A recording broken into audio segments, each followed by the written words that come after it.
Welcome back to Dynamic Character Productions. We are recapping episodes 7 and 8 of Survivor, Sahara Dunes, Season 4 mini. I am your host, Alex Trias, and while we don't have another production member, we do have a former player.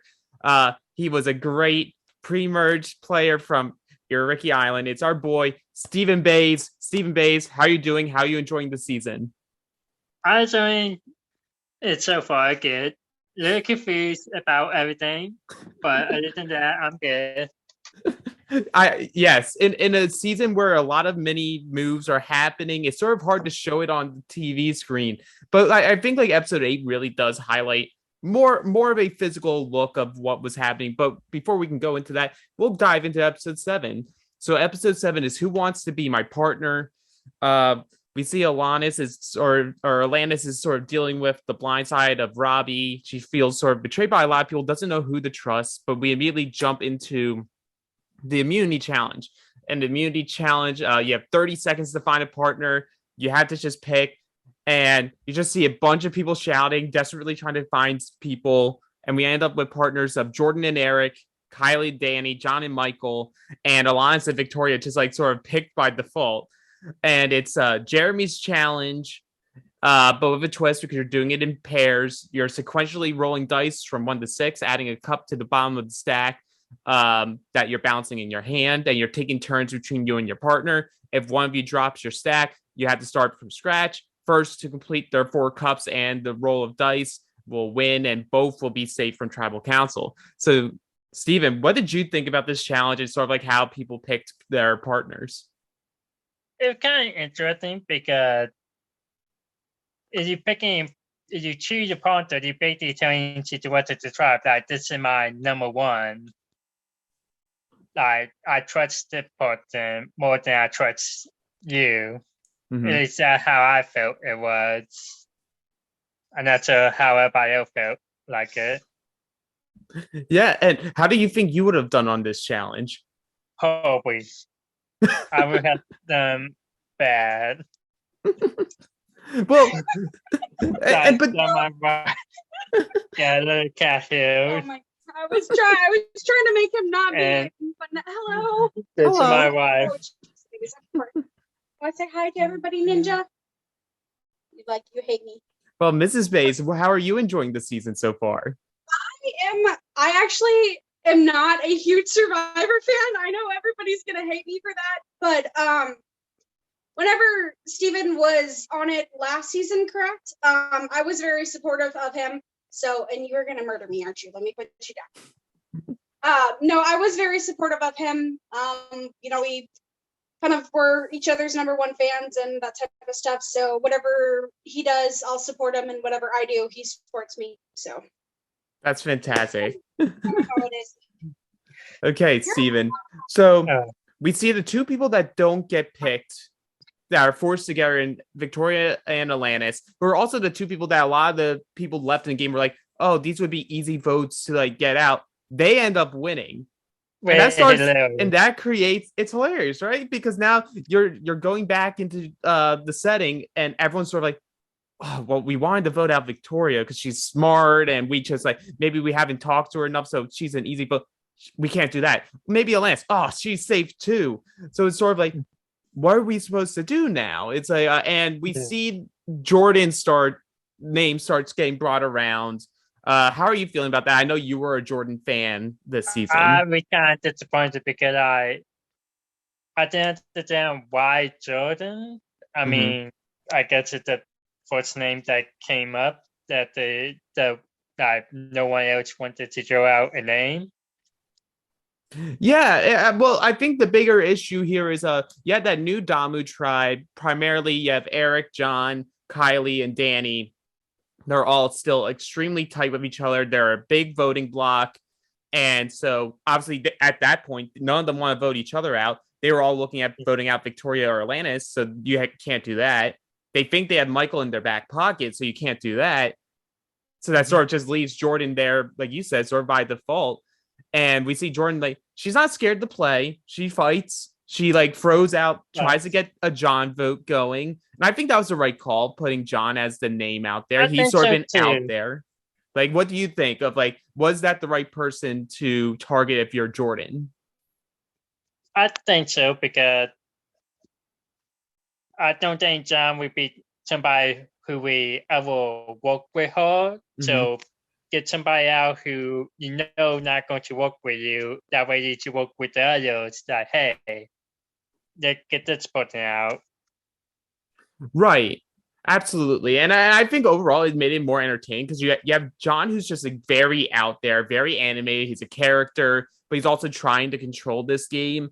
And then you have Jordyn, who's like playing from the bottom, but she's also not afraid to say names. She's not afraid to put stuff out there.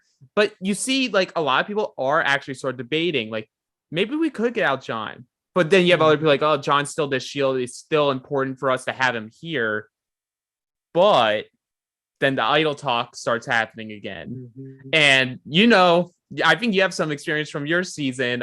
There was idols in yours, and no one knew where the idols were. And it must get very frustrating as part of your gameplay when you're trying to decide what type of move should we do. We don't know if this person has an idol.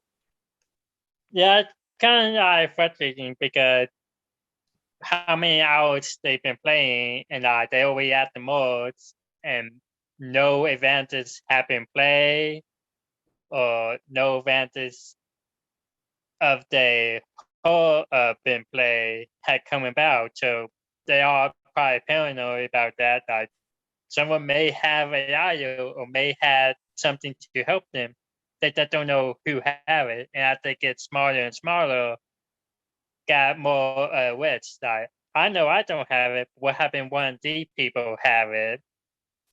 Right. And like, it's easy to paint a picture on Jon when you're like having a convincing argument that Jordyn has, where she's like, hey, I told you guys, like, I tried to guess this clue. They told me there was nothing there. Even if I did have it, why wouldn't I have played it when we went to Rocks in the pre-merge? So by saying that, you also are eliminating everyone else who voted in that pre-merge vote that went to Rocks. So there's only so many other players that could potentially have it if Jordyn's telling the truth and the idol has been found by someone. And I think it's a brilliant game move by Erik, who's been able to just hide in all of this discussion. And he's able to still maneuver through the game in a comfortable spot, has that legacy advantage if he needs it. And the thing is, he may not even ever need it. I know. Really crazy. But it's kind of hard because let's say he do get to the end. Try getting ahead. If he do get to the end, like, what be better? Do he want to, like, he should only play at 6, right? Yeah. What be better? Do he play at 6, even though he may not need it? Or do he go to the end and say that, look, I had the advantage and I didn't need to do this? That's a very good point. And that sort of like brings up what's in episode 8 when Erik talks about that, because he's having that internal debate of he's constantly trying to lower his threat level and he's already won a competition. And then he's like, but if I use this advantage because I don't win, I need to make sure I'm safe. Everyone's been talking about this advantage the entire game. If I suddenly show and play it after not been speaking about it at all, they're coming for me. They're coming for me next. So he's in a very tricky spot where it's sort of like, you did the work to find that advantage, but you may not even be allowed to use it because you may use it and then immediately be the next boot. Yep. Yeah, but we honestly do see good debate happening until Jordyn's in a room with Jon and literally says straight to him, I think you have an idol. And the people that were in the room with them immediately jumped to everyone else like, hey, Jordyn just said, Jon, I think you have an idol. And everyone goes, okay, well, even if we were going to plan to use him, maybe he still uses an idol if he has it. We have to put the votes on Jordyn. And that's sort of like where we lead going into tribal. We go through the motions and Jordyn goes out in a 6-2 vote. She's the 3rd member of the jury, 7th person voted out. I very much enjoyed seeing her game. She wasn't afraid to speak her piece. She was ready to stir the pot if needed. I think she was someone who was like another what could have been player, like sort of like you. Like you were someone who, with a lot of us on production, we were like, oh, if you could just gotten like a couple steps further, we would have been very excited to see how you would be able to continue to maneuver the game. And I think it's a similar thing with Jordyn. And what are your final thoughts on her and her game? like her game, I think the only problem is she never had that one-on-one connecting with anybody. Like she need a number one ally to have her back, but unfortunately she didn't have that. Yeah.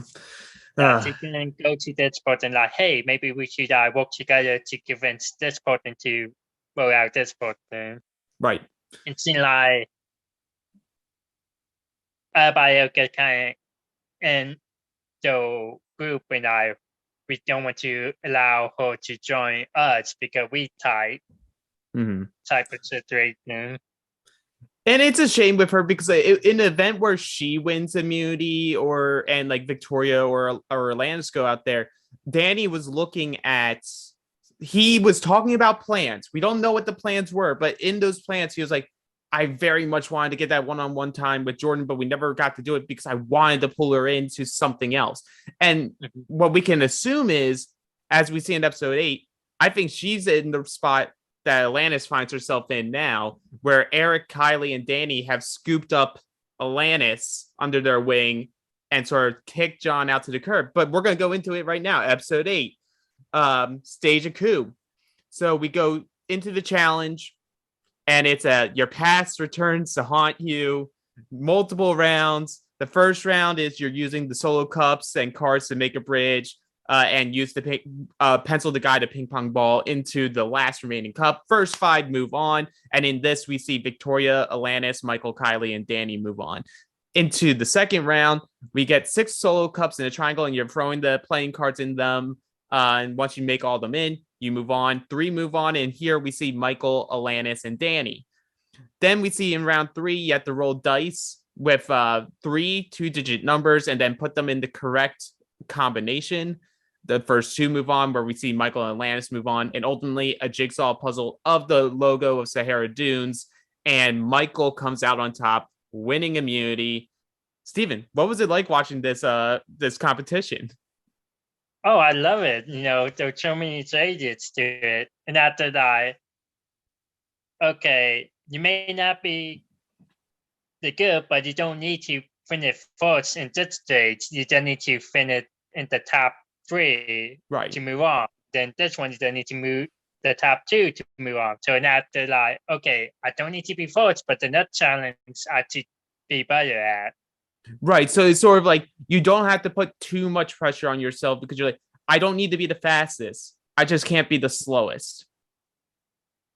And we see Michael win, who's like, he says like, I called myself my application as like a challenge flop. Like I don't win these things.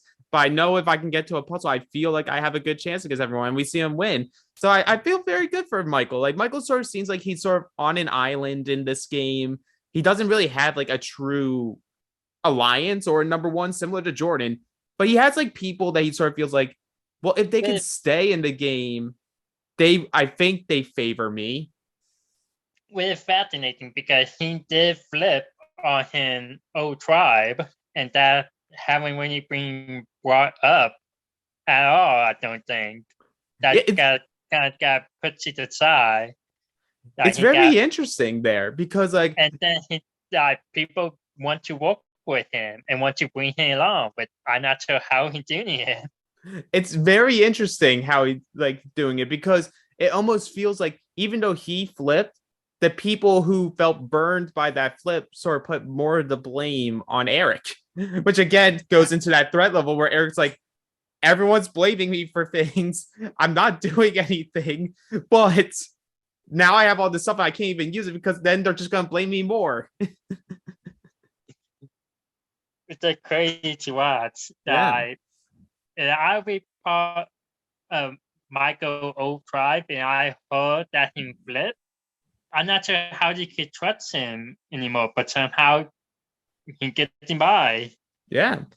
But this stage, this scramble round, it's a long scramble round, but to summarize it, we pretty much see initially it's Kylie, Danny, and Erik in a room, and they're talking to each other like, you know what? We could get Jon out, but he's still going to be this name next round. So let's take out Victoria. She's smart. She could be dangerous. But Jon, we know, is just so out in front. People are still going to want to vote him out. Q2, Danny's out in a room with Jon and with Michael. And Jon goes, we're going to blindside Kylie here. Because Jon feels Kylie's been the one leading the voting block. Jon wants the credit. He's like, I want to yeet her from the bus now. I'm the bus driver. And we just see this very strong, dominant voting block just implode before our eyes. Was it crazy that there was no way to you should, say that, hey, if we get a chance to, I'd like to vote Kylie out. But I think that flat out say that we're voting her out, that this is what we're doing, which I think is the wrong move to do. You want to, slowly put that in their head that, hey, what if we did this? But I think that went out that, nope, we're doing this. It's going to be a great move, Yeah. Blindside of her. And then when you read the room to get the reaction. Yeah, I think Jon's ultimate thing was, I think this round in particular, he just decided, I'm just going to go gung-ho into this and sort of feel like, well, everything else that I've been wanting to happen has happened. So why would I get burned this time? But we see him ultimately get burned. But while he's doing that, like, this is where Alanis sort of like gets picked up into that fourth spot where they probably wanted to have Jordyn in it. And we see them like, and Alanis plays it good here too, because like, I think she also sees like, well, if I can get like a Victoria out or a Jon out, like I become more needed as a number potentially. So she's able to talk with Kylie when Kylie's like, well, what do you think about voting Victoria first? And Alanis goes like, well, if you guys are worried about Jon having idol, you might as well get him out now instead of just waiting further in the game where his idol becomes more powerful. So it's like all this idol stock is still going around Jon. Everyone's still claiming no one has it. But we like Victoria's name keeps getting thrown around, and you assume then she's most likely the person most in danger going into this next round because she's consistently, along with Michael, being that decoy name. And it's only a matter of time before that decoy name becomes the name. I know. No, I'm not sure how Victoria and Michael are feeling about that. Are we having their name brought up? Mm-hmm. I wouldn't be thrilled if I was in their shoes, and she isn't. And like, I think what makes Victoria like they target her because she doesn't just like agree, and just go, yes, that's a good plan, I'm down for it. She likes to understand the logic behind things, so like she'll always ask like, you guys are saying this name, can you tell me why this name? Because I'm not just gonna vote based off you just saying the name. I want logic here, and I think that's smart to like ask for that. But sometimes it'll just make people go like, I don't want to deal with that. I'm going to vote you out. So then that's one less person I have to like explain things to. Sometimes you just have to agree, even though you don't see the logic behind, they have to agree to it because people don't like to be questioning why they're doing the things they do. Right. Absolutely. And we also see she has been getting this bond. We hear other people, we heard Jordyn talk about like this bond that Victoria and Jon have. And I do think it's actually legitimately like they're both New Yorkers. They have a bond there from like living in the same area. There's probably some just like intrinsic trust there because you just feel like you know that type of person. So it's sort of funny at the end when Jon's like in his confession, like, I think Victoria flipped on me when like, no, I think Victoria was very good with just continuing to work with you.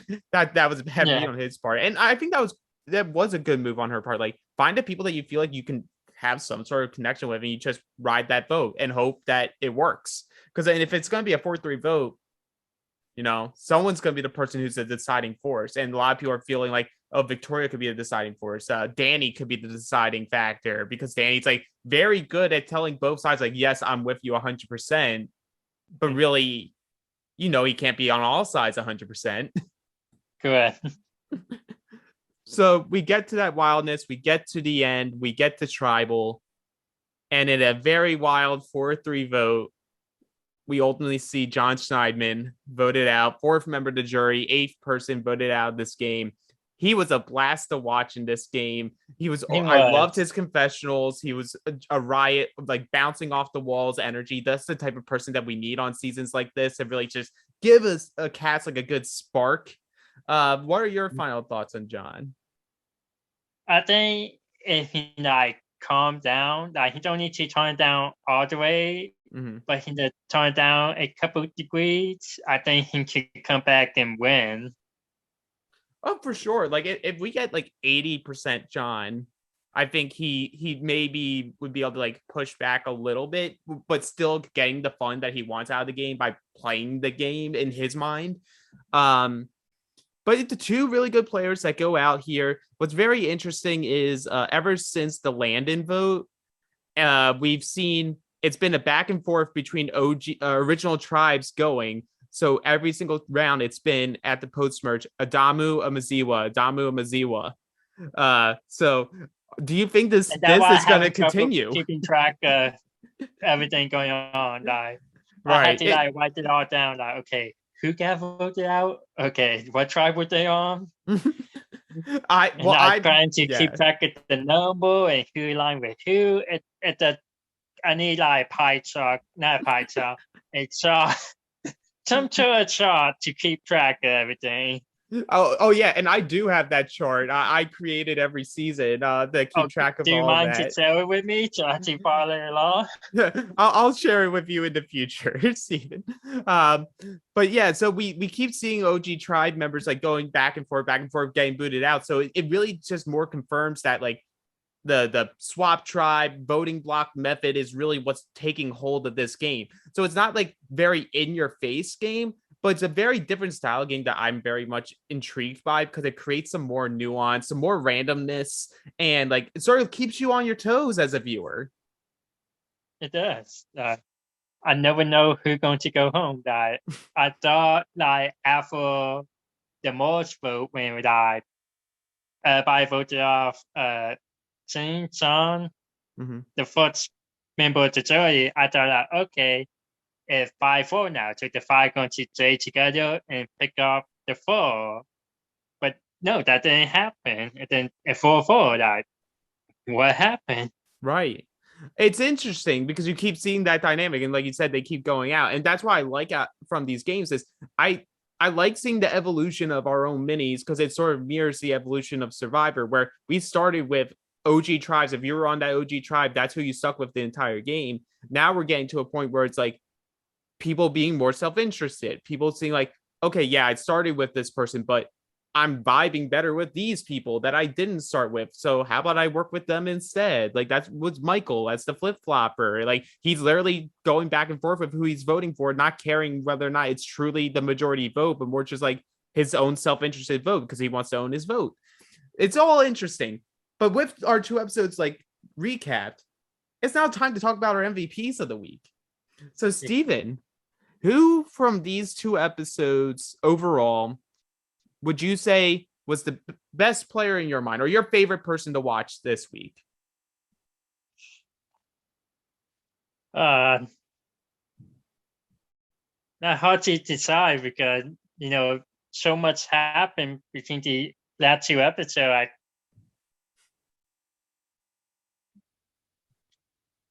I'm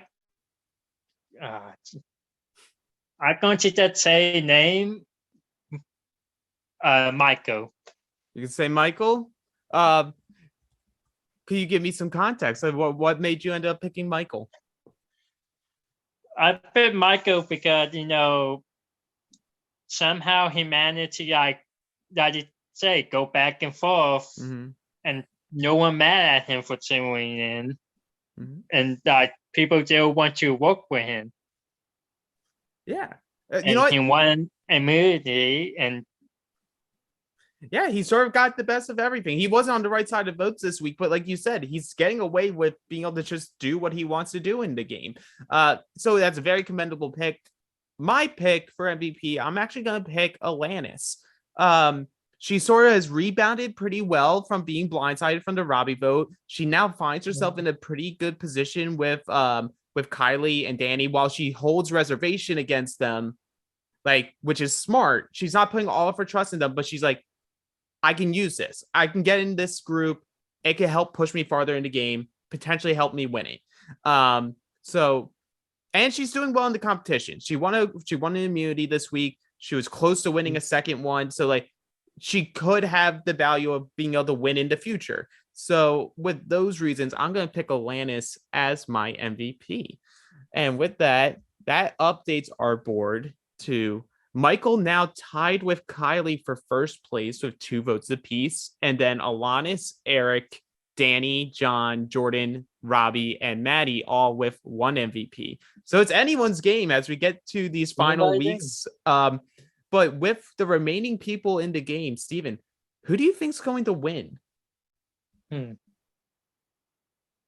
know, as we talk about the 2 episodes and talking more and more, I had a good feeling about Michael because it does seem like he can be like not so much drag to the end, but I won't be surprised if when other players pick each other off, he'd be left behind, and before you know it, in the final 3, how did he get here? Absolutely. I love it. But thank you so much for joining me, Steven.